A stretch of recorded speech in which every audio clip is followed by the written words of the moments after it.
Voilà, bonjour, nouvelle vidéo. Je vais continuer un petit peu avec les packages parce que regardez cette section ici, je trouve pas qu'elle est très complète. Voilà. Donc évidemment, elle est à compléter. Donc installation package via Composer et Packagist, c'est pas mal. On explique un petit peu comment on fait ça. Qu'est-ce que Composer, qu'est-ce que Packagist? Je suis à peu près sûr que je parle de GitHub, d'accord? Mais ça reste quand même quelque chose d'assez générique, d'accord? Donc moi, ce qui m'intéresse, c'est d'installer de nouveaux packages. Alors, qu'est-ce qu'on a installé comme packages dès le moment qu'on sort un petit peu d'une explication, je dirais un petit peu généraliste ou générique, d'accord? On a installé Best Momo et Zizaco and Trust, d'accord? Alors, Best Momo, c'est pour l'authentication simple, hein, c'est-à-dire login, logout, register, password reset, etc. D'accord? Et Zizaco and Trust, c'est pour l'authentication complexe. Rappelez-vous, et je viens de mettre, je crois que c'était hier, 19 nouvelles vidéos où j'ai montré comment on pouvait faire ça en PHP pur. Voilà. C'est-à-dire que dans mon chemin comment dire, d'apprentissage de Laravel, bah des fois j'en ai un peu marre de Laravel, quoi. Il faut que je sorte, il faut que je retourne vers PHP, que je mette les mains dans le cambouis, et je reviens ensuite dans Laravel. Alors, je dois avouer que quand j'ai fait ça, il y a eu quelques tics, j'ai eu quelques problèmes, ça n'a pas été forcément toujours facile à résoudre, mais je suis arrivé, on va dire, à un résultat qui m'a semblé parfait pour ce que je voulais, ça a pris du temps, et plus d'une fois, j'ai quand même rêvé de revenir à Laravel. Et bien voilà, c'est chose faite, je reviens à Laravel, et donc bah, je vais vous montrer ces packages. Donc j'insiste, j'en parle, mais c'est trop généraliste. Je crois que pour le debug bar, bah, je vous montre comment l'installer, mais là je vais faire une vidéo spéciale pour donc ce package. Et l'Arri VDH, je vous ai montré comment le faire, mais je vous disais, je l'ai déjà fait, alors j'enlève la ligne, et puis voilà. Donc effectivement, je le faisais, mais je le faisais pas, quoi. Donc c'était un petit peu un problème. Donc ici, ce que je vais faire, c'est une série de 3 vidéos. Celle-là, c'est la première. D'accord? Elle va être un petit peu plus longue parce que je viens de faire une introduction parlée. Donc je vais installer, vu que j'ai installé la dernière version de PHP Storm, qui est la version 9, donc PHP Storm 9, d'accord? Je vais installer le Laravel plugin interne, donc le plugin Laravel qu'on a directement depuis le repositoire de PHP Storm qui se trouve dans les settings, c'est-à-dire File Settings. Ok, donc c'est-à-dire en fait la configuration. Je vais vous démontrer que ça ne marche pas. Je vais pousser un petit cri et un petit coup de gueule par rapport aux dates. D'accord, parce que en fait, il n'y a pas de date. Bon, ça, je vais vous le montrer. Il y a pas, oui, il n'y a pas de date, il n'y a pas de version. On ne dit pas pourquoi c'est. Et on est toujours un petit peu dans une espèce de situation essai-erreur. Ah bon, bah, je ne sais pas quelle date c'est, je ne sais pas quelle version ça correspond. Ok, bah écoute, je vais essayer d'installer ça. Si ça marche pas, bah tant pis. Si ça marche, bah tant mieux. Ça me paraît quand même un tout petit peu léger. Bon, alors ensuite, je vais vous montrer que finalement, pour pallier à ce problème, bah, je vais installer l'arrivée VDH et ensuite j'installerai Debug Bar. D'accord? Donc cette vidéo, c'est plugin Laravel interne. La prochaine vidéo, ça va être l'installation de l'arrivée VDH et évidemment démontrer que ça fonctionne et donc c'est OK au niveau de l'auto-complété. C'est très important l'auto-complété. D'accord? Et le Debug Bar pour débugger. D'accord? Donc avec ça, on a l'idée qu'on peut faire une installation de Laravel, on peut configurer la base de données, on peut créer la base de données, créer l'utilisateur, lancer une première migration, voir tout simplement que ça fonctionne. Et une fois que c'est comme ça, on dit, bon bah voilà, j'installe 2-3 packages qui vont bien. Je ne dis pas l'authentication simple ou complexe, donc je ne parle pas de Best Momo ou Zizaco, mais je parle plutôt de l'arrivée VDH et Debug Bar. Donc ça veut dire je me retrouve quand même avec un Laravel qui est bien installé, que ce soit en homestead, installation traditionnelle, etc. Donc là, je vous invite à regarder un petit peu les autres vidéos. C'est correct au niveau de la base de données, on peut lire, on peut écrire, et on a un environnement, on va dire, bien configuré pour travailler, hein, tout simplement, pour pouvoir débugger et pour pouvoir quand même auto-compléter notre code. Donc, après cette introduction, je vais vous montrer un petit peu comment ça se passe. Voilà. Donc moi, ce que je fais là, j'ai un projet. Je suis en PHP Storm 9, donc dernière version. Et alors là, regardez, je veux l'auto-compléter, alors je mets route. D'accord, 2 points, et là il ne met rien. D'accord.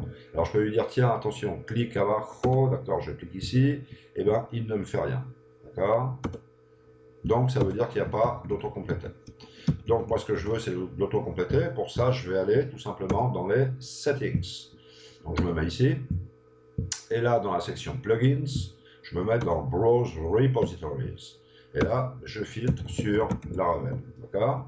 Alors vous voyez qu'on a install plugin. Alors moi, ce qui m'embête là-dedans, ça c'est mon petit coup de gueule, d'accord, c'est un petit peu les dates. Alors là, c'est vrai que la date, ils l'ont mis, d'accord, 24/05/2015. Je dis OK.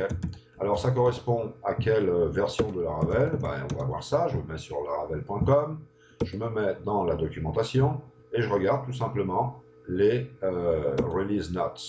Et donc on va regarder la version 5.1 pour voir quand est-ce qu'elle est apparue. Eh bien, on n'en sait rien.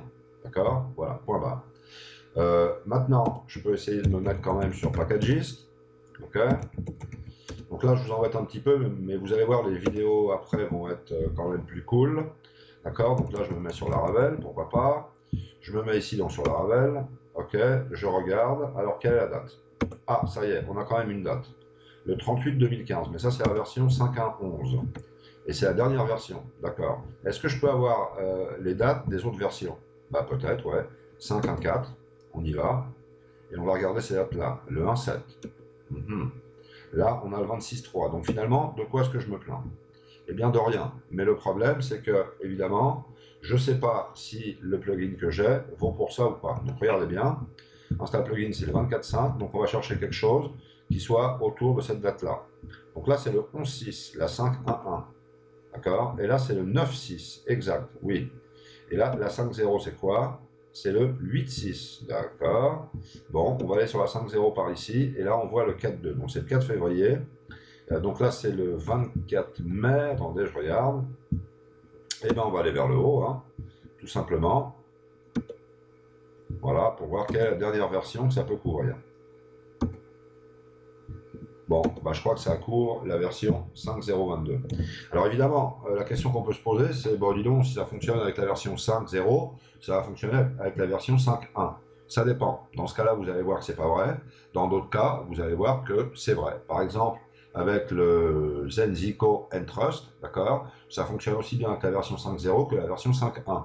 Et pourtant, ils ont créé une version Parsidev, d'accord. Ça, je peux vous le montrer tout de suite. Je mets ici Entrust, voilà. Zenzico Entrust fonctionne pour la version 5, mais fonctionne aussi pour la version 5.1. Si on clique ici, voilà, ils nous disent que c'est pour la version 5.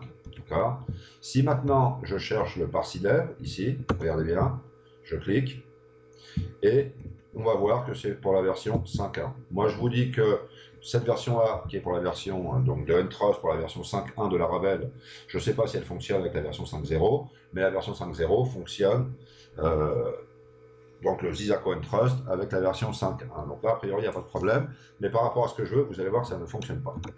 D'accord? Donc, bon, il y a un petit coup de gueule par rapport à ça, quoi. Ce serait quand même pas mal de dire, bah, ça, c'est jusqu'à la version temps de Laravel, comme ça, il n'y a pas à faire de l'essai-erreur.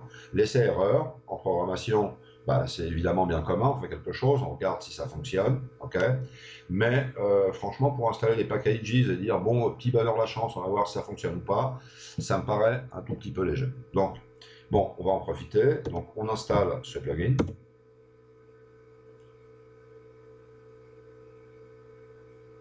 D'accord? Et là, on fait directement un restart PHP Store. D'accord? Ça n'a pas l'air de lui plaire. Ok.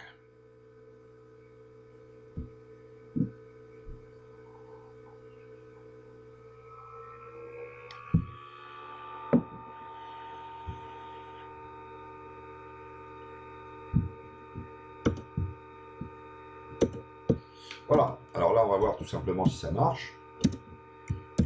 Je fais route, 2 points. Et je vois que ça ne marche pas. Donc ça m'a rien fait. D'accord? Mais attention, regardez bien. Quand je me mets sur le plugin, donc je m'y remets.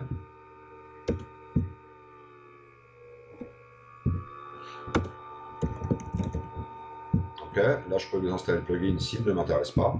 Donc ça c'est quand même intéressant. Ok. Mais regardez bien ce qu'il met. Install plugin on activate per project under settings Laravel plugin. D'accord? Bon, en fait, là où il faut aller, c'est pas dans Settings Laravel Plugin, c'est dans Other Settings. Et en fait, ce qu'il faut tout simplement, c'est l'activer. En fait, je me mets là, j'ai Laravel Plugin qui apparaît, donc je l'ai installé, mais je ne l'ai pas activé. Donc je clique ici pour l'activer et je dis Enable Plugin for this project. Okay, donc j'active où je permette simplement le plugin pour ce projet. Je dis OK, voilà, et donc on va voir maintenant si ça fonctionne. Eh bien, ça ne fonctionne pas. Alors je peux me dire que c'est un problème évidemment de rafraîchissement, donc il faudrait que tout simplement, voilà, j'ouvre ça, je vais appeler PHP Storm, OK, et on va voir si ça marche ou pas.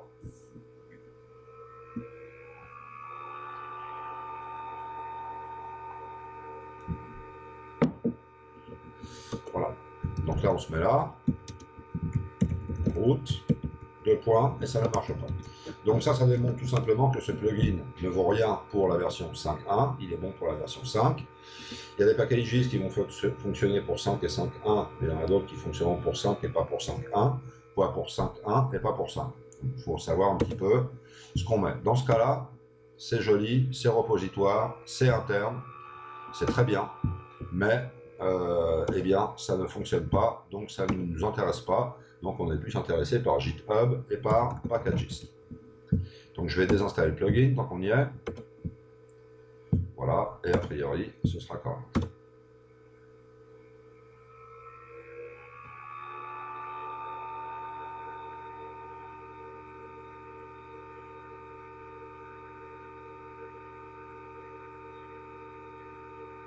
Voilà, fin de la vidéo. On passe par le repositoire de PHP Storm. On installe un plugin Laravel pour l'autocompletion, c'est-à-dire pour l'autocompléter. Ça fonctionne pour la version 5, ça ne fonctionne pas pour la version 5.1. Ils ne disent pas très clairement à quelle version ça adhère. On voit que ça ne fonctionne pas, et c'est erreur, on a installé, ça ne fonctionne pas, on désinstalle, point barre. Donc fin de cette vidéo, et on se retrouve dans la prochaine, par contre pour l'installation de quelque chose qui va fonctionner, qui s'appelle Lari VDH, qui s'appelle IDE Helper. Ok, à tout de suite.